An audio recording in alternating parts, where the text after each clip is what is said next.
Le passage d'aujourd'hui est Marc 7, versets 1 à 13. Lisons ensemble.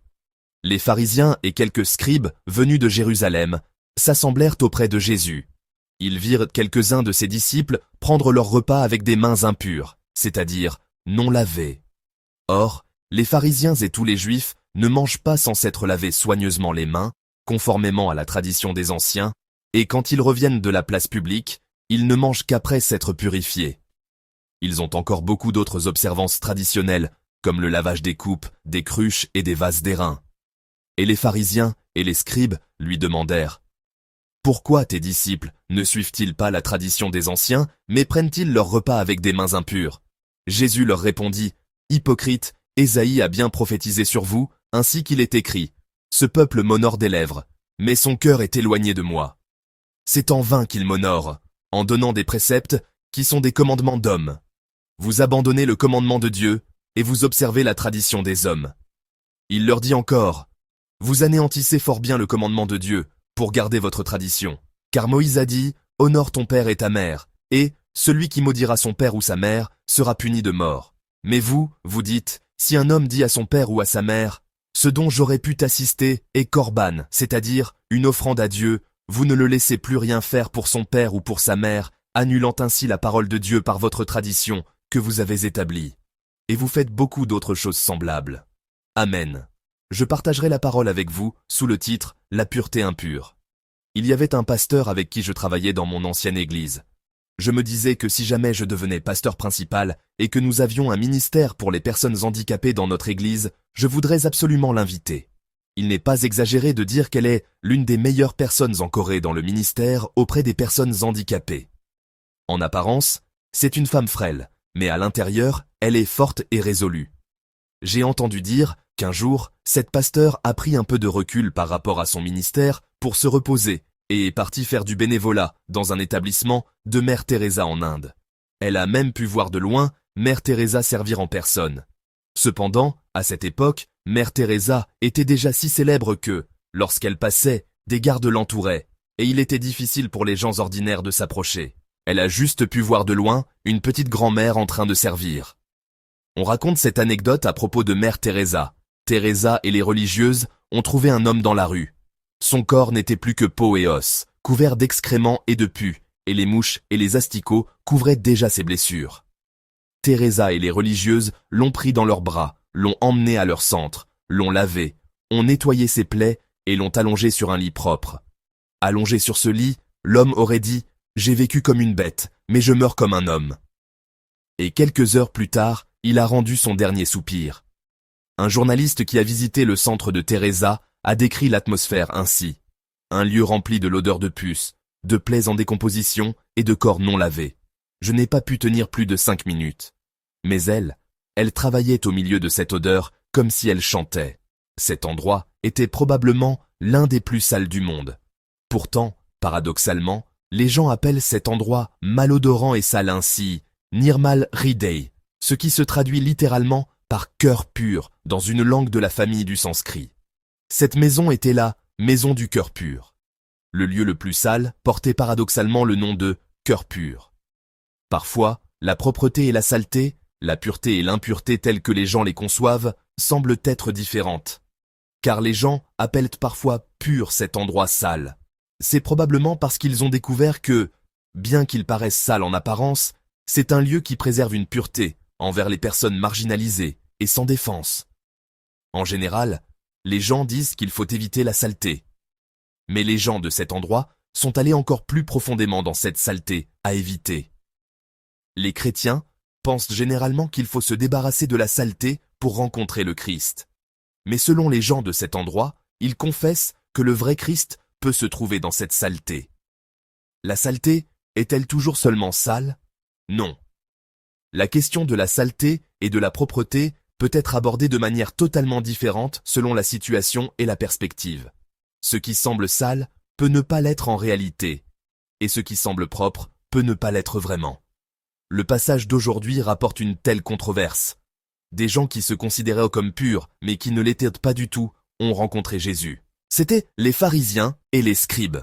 En les voyant, j'ai pensé à l'expression paradoxale du titre du sermon d'aujourd'hui. la pureté impure. Car, bien qu'ils fassent semblant d'être purs et propres, leur véritable nature est sale et hideuse. Dans le verset 1 du passage d'aujourd'hui, nous voyons que des pharisiens et des scribes sont venus de Jérusalem à Jésus en Galilée. Là, ils ont été témoins d'une scène qu'ils ne pouvaient absolument pas tolérer. Ils ont vu certains des disciples de Jésus prendre leur repas avec des mains impures, c'est-à-dire non lavées. Voyant cela, les pharisiens et les scribes posèrent cette question à Jésus. Lisons ensemble le verset 5. Et les pharisiens et les scribes lui demandèrent, « Pourquoi tes disciples ne suivent-ils pas la tradition des anciens, mais prennent-ils leur repas avec des mains impures ?» Amen. Les pharisiens et les scribes les ont qualifiés d'impurs, parce que les disciples avaient les mangé sans se laver les mains, et ils les ont condamnés pour ne pas avoir suivi la tradition des anciens. Leur critique porte sur deux points principaux. L'un est la question du pur et de l'impur, et l'autre concerne la tradition des anciens. Si la question du pur et de l'impur est un problème direct et restreint, la tradition des anciens est un problème plus large et plus complet. Mais peut-on vraiment voir la question du pur et de l'impur, de la saleté et de la propreté, comme les pharisiens et les scribes? Est-ce une question où l'on peut critiquer en disant « Nous sommes purs, mais vous êtes impurs ». Ce que dit la Bible est important. D'abord, la prémisse de la Bible est la suivante. Personne n'est pur, personne n'est juste. C'est la prémisse de la Bible. Dans Romains, chapitre 3, versets 10 à 12, il est écrit « Il n'y a point de juste, pas même un seul. Nul n'est intelligent, nul ne cherche Dieu. Tous sont égarés, tous sont pervertis. Il n'en est aucun qui fasse le bien. Pas même un seul. Amen. Tous sont péchés. Par conséquent, tous sont pécheurs. » Que tous soient pécheurs signifie simplement que tout le monde est impur, que tout le monde est souillé. La conclusion de la Bible est donc que ce n'est pas en se lavant un peu les mains que l'on devient pur.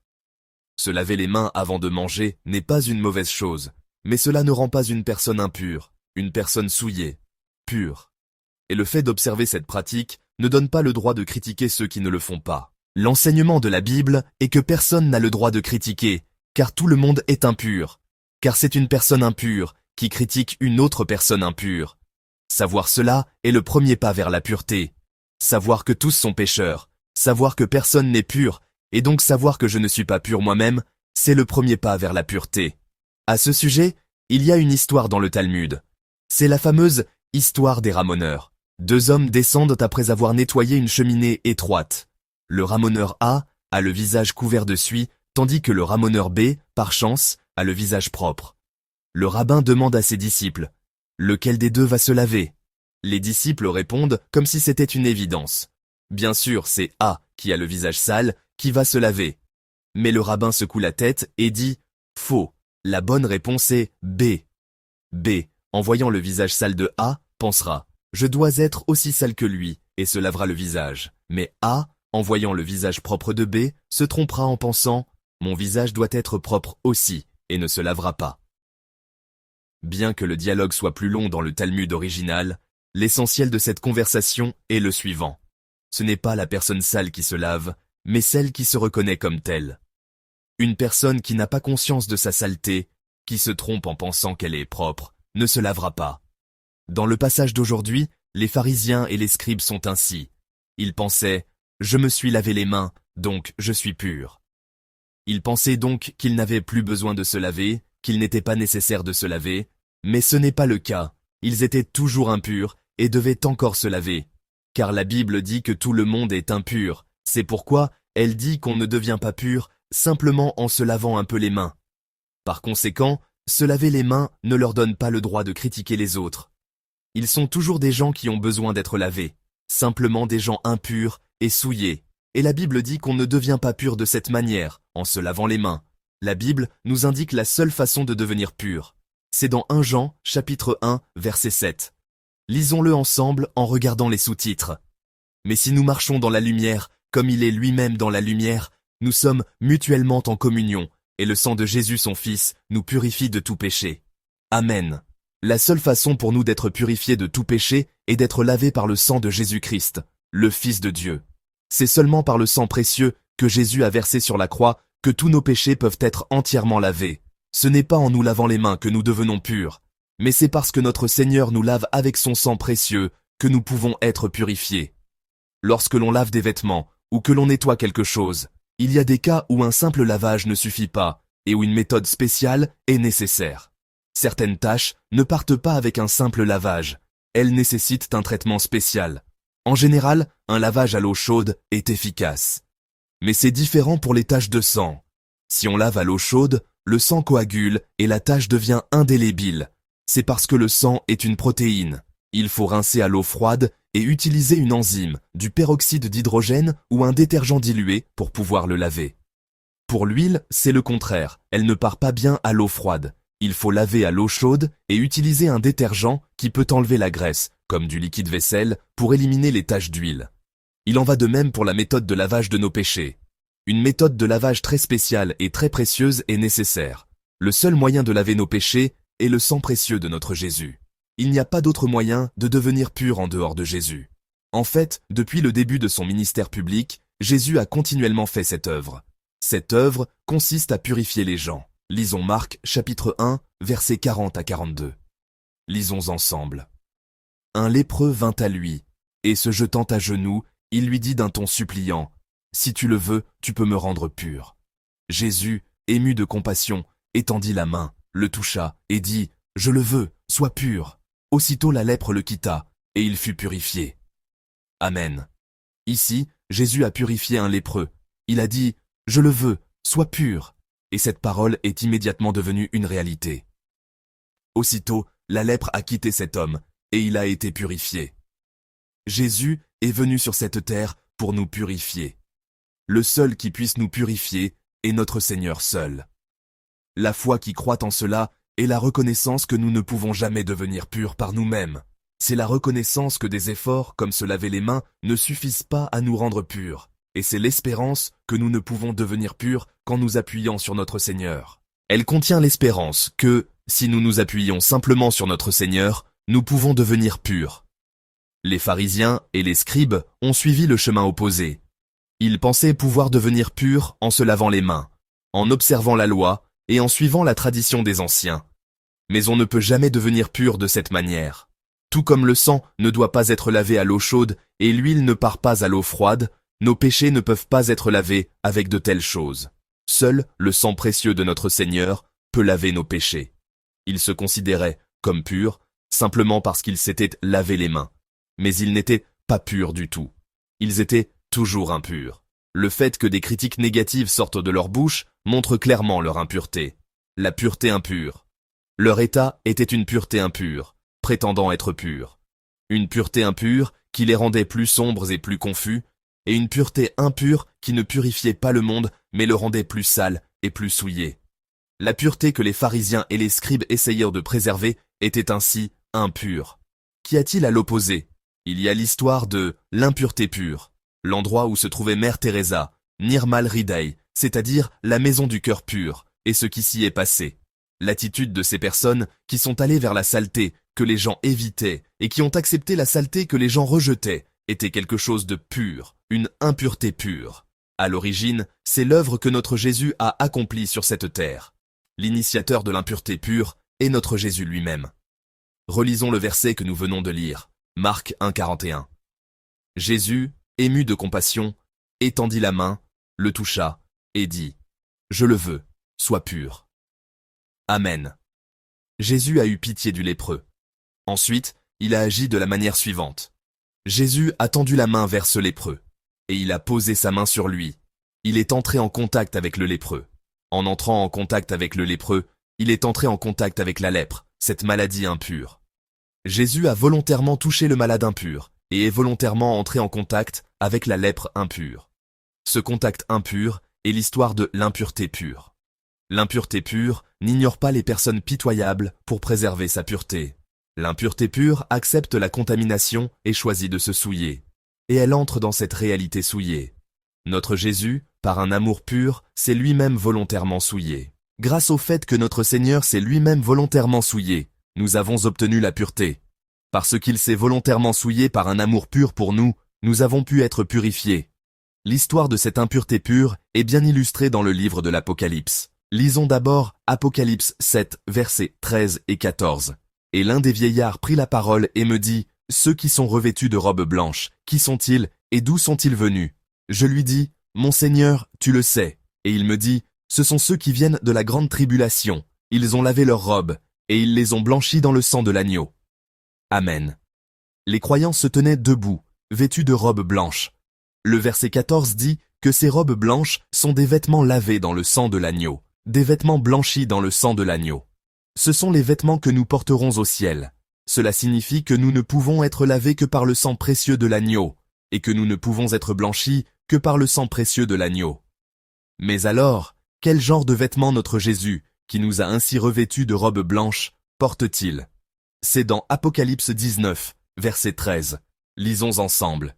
Et il était revêtu d'un vêtement teint de sang. Son nom est la parole de Dieu. Amen. Notre Seigneur, qui a lavé nos vêtements pour les rendre blancs, portait en réalité un vêtement aspergé de sang. Un vêtement sale, souillé par ce sang. Par un amour pur, notre Seigneur a volontairement porté des vêtements souillés, et il a rendu nos vêtements sales propres et blancs. Chers frères et sœurs, la pureté impure et l'impureté pure peuvent sembler des expressions similaires, mais elles sont diamétralement opposées.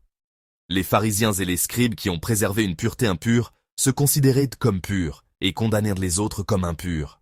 Ils n'étaient jamais purs et ne montraient qu'une apparence encore plus souillée. Notre Jésus, qui est la pureté et la sainteté même, nous a montré ce qu'est la vraie pureté. La vraie pureté n'est pas de souiller les autres pour se rendre pur soi-même. La vraie pureté, c'est de se souiller volontairement pour purifier les autres. Sur la croix, notre Seigneur, en se souillant de sang et d'eau, a voulu nous purifier. La veille de sa crucifixion, notre Seigneur, en lavant les pieds sales de ses disciples, a voulu les purifier. Notre Seigneur, en entrant volontairement en contact avec ceux qui souffraient de maladies impures, a voulu les purifier. C'est ainsi que nous avons été purifiés. Nous qui avons été purifiés, nous avons maintenant quelque chose à faire, c'est de purifier quelqu'un d'autre, tout comme Jésus qui est allé vers l'impureté pure. Ce n'est pas de condamner comme impur, mais de purifier quelqu'un d'autre, c'est ce que nous devons faire maintenant. En faisant cela, nous pouvons nous salir. En faisant cela, nous pouvons être contaminés. Mais tout comme Jésus qui a laissé ses propres vêtements être tachés de sang pour blanchir les nôtres, nous devons être prêts à nous salir volontairement pour purifier quelqu'un. Chers frères et sœurs, je vous prie de vivre une vie qui préserve l'impureté pure, et non la pureté impure. Je prie que cette semaine soit une semaine où vous transmettez la pureté du Seigneur à travers une impureté qui purifie quelqu'un d'autre. Ainsi, même si je peux me salir un peu et être contaminé, je prie au nom du Seigneur que vous passiez une semaine chaleureuse, où vous pourrez purifier ne serait-ce qu'une seule personne, où vous pourrez transmettre la pureté de notre Seigneur à ne serait-ce qu'une seule personne. Pensons à la parole que nous avons reçue et chantons ensemble. Crée en moi un cœur pur. Crée en moi un cœur pur, ô Seigneur, et renouvelle en moi un esprit bien disposé. Crée en moi un cœur pur, ô Seigneur, et renouvelle en moi un esprit bien disposé. Ne me rejette pas loin de ta face, ne me retire pas ton Esprit Saint. Rends-moi la joie de ton salut, et qu'un esprit de bonne volonté me soutienne. Prions ensemble. Seigneur, nous voulons vivre en abandonnant la pureté impure. Fais que nous abandonnions l'orgueil et l'obstination qui nous poussaient à ne vouloir que notre propre pureté. Et fais que nous vivions une vie qui purifie les autres. Fais que nous allions volontiers au milieu de la saleté, de la souillure, du dégoût, pour vivre une vie qui purifie les personnes impures. Prions. Seigneur d'amour, merci. Les gens cherchent à ne pas se salir et aiment souligner la saleté des autres. Mais notre Seigneur Jésus s'est volontairement souillé sur la croix, et en se souillant lui-même, il nous a purifiés. Nous qui avons reçu la grâce d'être purifiés, fais que nous vivions une vie où nous transmettons volontiers cette pureté. Fais que nous vivions une vie où nous nous souillons volontairement avec un cœur pur, une vie qui ressemble à celle de notre Seigneur. Merci. Nous prions au nom de notre Seigneur Jésus-Christ. Amen.